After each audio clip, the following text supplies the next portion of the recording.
Ricardo, vamos então ao segundo resgate, ao programa cautelar. É o único português que nesta altura acredita que ainda vamos ter o segundo resgate ou não?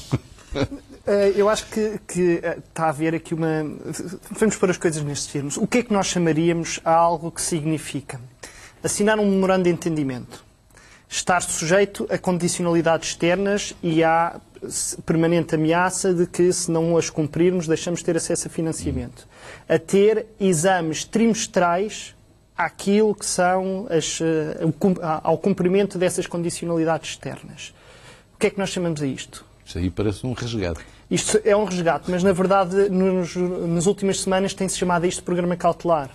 O que eu acabei de dizer são as palavras que tenho aqui à minha frente e é a descrição feita pelo Mecanismo de Estabilidade Europeia, responsável pelo tão falado programa cautelar, que nos explica a existência de dois tipos de programa cautelar, um que eles chamam uma linha de crédito cautelar condicionada e outra que lhes chamam uma linha de crédito com condições reforçadas. Bom, a linha de crédito em condições reforçadas é um segundo resgate. É um segundo resgate que, à partida, tem todas as condições para funcionar como um segundo resgate.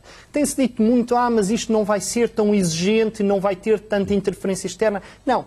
Isto, a única coisa que poderia não ter era o FMI. Mas o FMI vai estar cá enquanto nós não pagarmos grande parte do que o FMI cá pôs. Portanto, nem sequer desse ponto de vista vai haver menos interferência caso isto venha a acontecer. Portanto, parece-me verdadeiramente que não é honesto nós tratarmos o programa cautelar como se fosse uma coisa diferente do segundo resgate. Podemos dizer, não, mas ok, o que nós estamos determinados é o primeiro tipo de programa cautelar, que é uma coisa diferente, que é um bocadinho mais ligeiro, e de facto é mais ligeiro. Agora, quais são as condições que nós temos para ter acesso a esse tal programa cautelar? Este programa cautelar tem um conjunto de condições prévias para que se possa aceder. Primeiro, sustentabilidade da dívida pública. Segundo, sustentabilidade das contas externas. Terceiro, estabilidade financeira. Tudo isto são condições fundamentais para se ter. Quarto, um acesso regularizado à emissão de dívida e que não é apenas no momento antes de se aderir a este programa cautelar, é durante o próprio programa cautelar. Quer dizer, eu fico contente que haja quem seja mais otimista que eu e que esteja convencido que Portugal, apesar de ter uma dívida pública superior a 120% do PIB, apesar de ter uma dívida externa superior a 100% do PIB, que é das maiores da União Europeia, apesar de ter os problemas que tem de produtividade, de competitividade e a falta de mudança estrutural, como eu acabei de dizer há pouco, que não existiu, é uma ilusão, ela não existiu. Pensar que nós estamos em condições de cumprir estas condições não é realista. Pura e simplesmente não é realista, não é honesto sequer.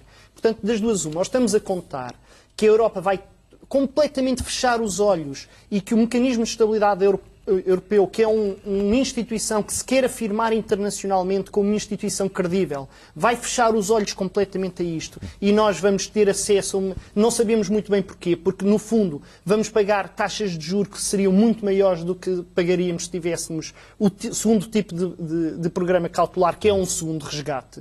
Não é? Porque, vejamos, a dívida pública há 10 anos, neste momento está a 5,36.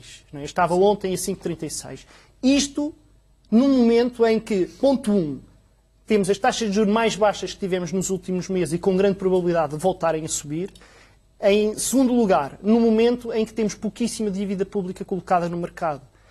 Quando nós tivermos dívida pública a sério colocada no mercado e quando nós tivermos uma situação de funcionamento regular em que os investidores olham para a economia portuguesa e veem em que situação é que nós temos, alguém acredita que nós conseguimos ter taxas de juro que no fundo, que correspondam ao custo de financiamento do Mecanismo de Estabilidade Europeu, caso tenhamos acesso a um segundo resgate? Não é do interesse nem de Portugal, nem do próprio Mecanismo de Estabilidade Europeu que nós tenhamos acesso a este tipo de programa cautelar soft. Não é. Deixemos de ilusões, isso não vai acontecer. Então o nosso interesse é qual?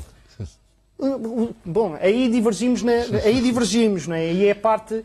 Há uma coisa que para mim é clara, que é não é nosso interesse para salvar a face política do governo e para o governo se poder afirmar perante a população portuguesa como um governo que permitiu que se saísse do resgate e que se voltasse aos mercados, eu acho que nós não devemos aceitar pagar um custo de taxas de juro de 5,5%, 6%, que são taxas de juro incomportáveis.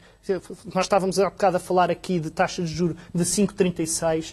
São incomportáveis. A minha expectativa é que elas sejam superiores a isso. Nós não temos condições para pagar taxas de juros e só o faremos com um objetivo, que é o governo poder apresentar-se a eleições como o governo que salvou o país quando não o salvou. Está a endividar mais o país porque significa que vamos no futuro pagar mais juros do que aqueles que poderíamos pagar. Portanto, seguramente isso não nos interessa. Agora, a questão é... Com um programa cautelar teremos sempre taxas de juros mais baixas. Não. Que tipo de programa cautelar é que estamos a falar? Se for o primeiro tipo de programa cautelar, está escrito aqui nos documentos que este programa cautelar pode apoiar o financiamento de Portugal às taxas que existem no mercado. Não é outras, é às taxas que existem no mercado. Portanto, o segundo mais dura é que garante taxas mais baixas. O segundo é aquele que nos permite ter taxas mais baixas. Que é muito, parece, se não é um programa, um segundo resgate, parece muito o segundo resgate. É um segundo resgate, chamemos-lhe o que quisermos, é um segundo resgate. Sendo que nem sequer é claro para mim ainda que seja esta a solução, embora tudo pareça que a Europa quer mascarar a situação através deste mecanismo um bocadinho oculto. E nesse documento está delimitado um montante que pode ser emprestado? Ele é conhecido, é cerca de 10% do PIB e, portanto, no máximo, em 3,5% e 10% do PIB, permitir-nos ir até aos 17 mil milhões e é precisamente esse um dos motivos pelos quais eu duvido que isto seja uma solução duradoura. Portanto, parece-me claro, e cada vez há mais gente a perceber isso e a dizer isto, que nós não iremos nunca resolver problema nenhum enquanto não houver uma reestruturação muito significativa da dívida. Muito significativa da dívida. Não me parece que seja... Teremos de fazer uma reestruturação